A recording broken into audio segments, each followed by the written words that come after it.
Catherine Bernardo, sobrang enjoy sa kanyang 28th birthday sa Palawan. Happy birthday,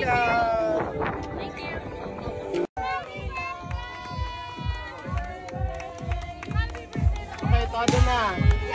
Sobra nga ang kasiyahan na makikita sa mata ni Catherine Bernardo, nang samahan siya ng kanyang mga kaibigan na ipagdiwang ang kanyang kaarawan.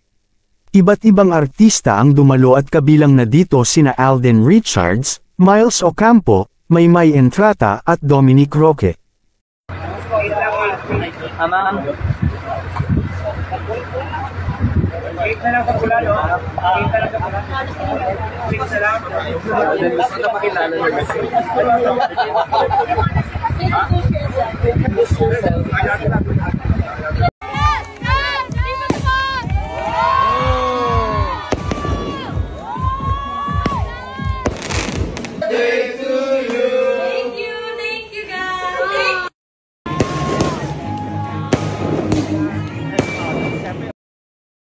Napili niyang mag-celebrate sa Palawan dahil mayroon din siyang resort doon.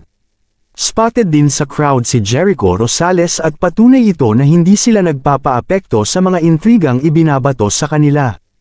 Natuwa naman ang fans nang malaman na nandoon si Alden Richards sa nasabing party.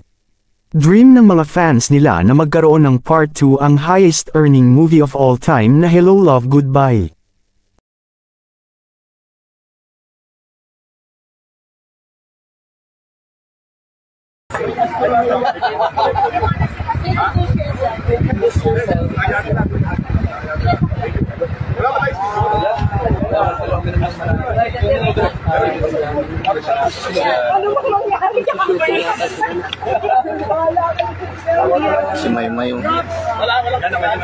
Wala namang ibang hiling si Catherine Bernardo kundi ang happiness at hilang na kanyang inaasam.